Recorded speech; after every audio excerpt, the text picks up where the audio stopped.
Je voulais donner la parole à Élie Buzyn, puisqu'on a commencé avec Raphaël Ezraïl, donc le témoin d'une certaine manière, et je pensais que c'était essentiel de terminer avec vous, le témoin. Alors je ne vous ai pas demandé de préparer votre intervention, c'est spontané, et je vous remercie de nous faire l'honneur aussi de conclure cette soirée. Et ne vous inquiétez pas, je ne vous parlerai pas de l'irruption de la conscience bioéthique. Ce n'est pas tout à fait mon sujet. Et si je suis médecin chirurgien retraité depuis quelques années déjà, après une longue carrière professionnelle, et je ne vais pas parler de cette carrière-là, je vais vous parler au contraire de mon vécu en tant qu'ancien déporté à Birkenau, Auschwitz et d'autres camps. Et c'est très important par rapport à la médecine nazie, effectivement. Il faut dire, après quelques années dans un camp de travail, nous avons été transférés de force à Birkenau, Auschwitz, dans des wagons à bestiaux fermés pendant 3 jours. Et en arrivant, en descendant du train, on ne savait pas où on était, un climat de violence extrême et voulu pour terroriser les gens. Et en descendant, tout de suite, j'ai eu 2 ou 3 personnes qui m'ont apostrophé pour me dire « dis que tu as 17 ans, dis que tu as 18 ans », alors que j'avais 15 ans.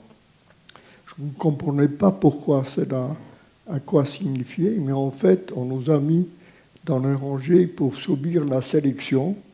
Et là, un officier SS, je ne savais pas que c'était un médecin, bon, après je l'ai su, cet officier SS, médecin, faisait la sélection, et avec son pouce, très simplement, il faisait à gauche, à droite, à gauche, à droite, sans savoir exactement à quoi cela correspondait.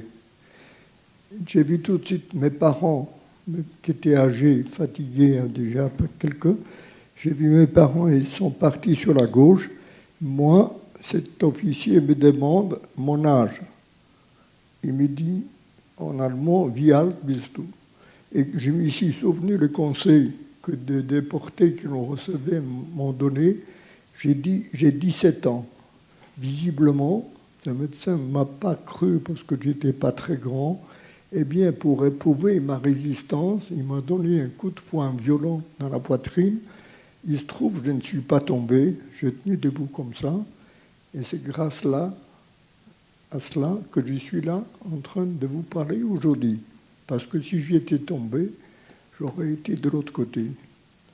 Eh bien, il m'a sélectionné pour le travail, bon pour le travail. Je suis passé donc du côté du travail, et là j'ai demandé qu'est-ce que sont devenus les autres de l'autre côté. Alors qu'on n'était pas au courant, on vous explique en 30 secondes comment vos parents, votre père, votre mère, vous avez eu du mal à survivre avec eux quelques années auparavant, ont été sauvagement assassinés, et on vous décrit la chambre à gaz, les fours crématoires, comment on transfère les dépouilles d'un à l'autre. Et quand vous savez que c'était vos parents qui ont subi ces sorts, je peux vous dire, pour un jeune de 15 ans, c'était pas très encourageant. N'empêche, selon les conseils de ma mère qui m'a donné à l'âge de 13 ans, j'ai dit, il faut que je tienne le coup, il faut que je survive pour survivre à cette guerre. Donc, je suis allé au travail, à Auschwitz I, qui était le camp de travail, effectivement, alors que Birkenau était un camp d'extermination. Arrivé à Auschwitz I, j'ai travaillé dans un commando de carrière, un travail extrêmement dur, difficile, et quelques jours après, je tombe malade. Je tombe malade, je suis atteint par quelque chose mal étiqueté, en tout cas, j'avais la diarrhée, des vomissements, de la fièvre, j'étais extrêmement fatigué, et donc on m'a dit que j'étais contagieux, que j'avais le typhus, il fallait à l'hôpital.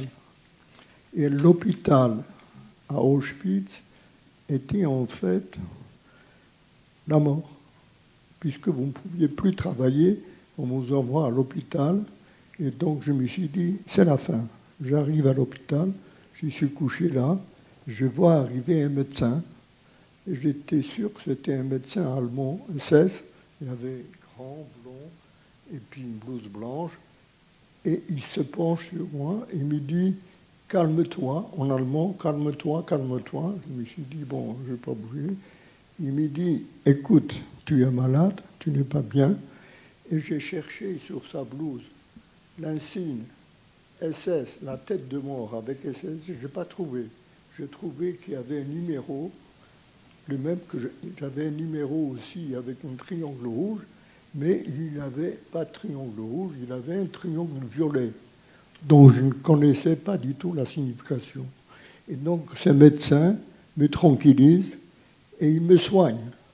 Il vient tous les 4, toutes les 20 minutes, une demi-heure, il amène une potion. Je ne sais pas, je ne saurais jamais ce qu'il y avait dedans. Je ne sais pas s'il avait des sulfamides ou autre chose, je ne sais pas. En tout cas, il y avait du liquide, il me faisait boire à la cuillère.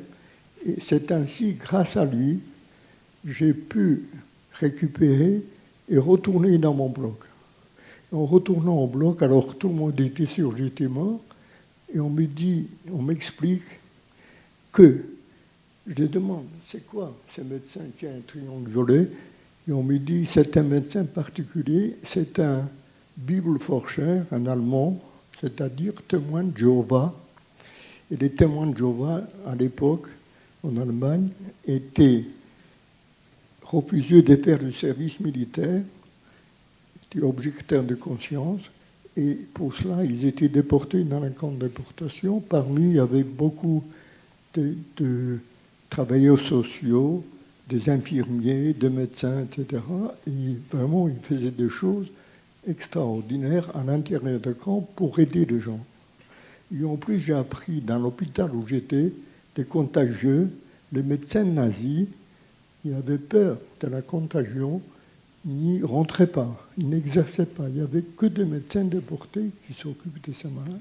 Alors que les médecins nazis ont expliqué, il y avait un autre pavillon dans lequel ils exerçaient à la commande de M. Joseph Mengele, où ils pratiquaient toutes ces expériences qui ont été décrites avec beaucoup de précision avec Bruno Alua qui est là. On sait beaucoup plus que moi de tout cela. J'ai appris ça sur place là-bas. On peut vous applaudir parce que ça sera le dernier mot de cette soirée. Merci à Raphaël d'avoir fait l'introduction et à Elie Buzyn d'avoir fait la conclusion.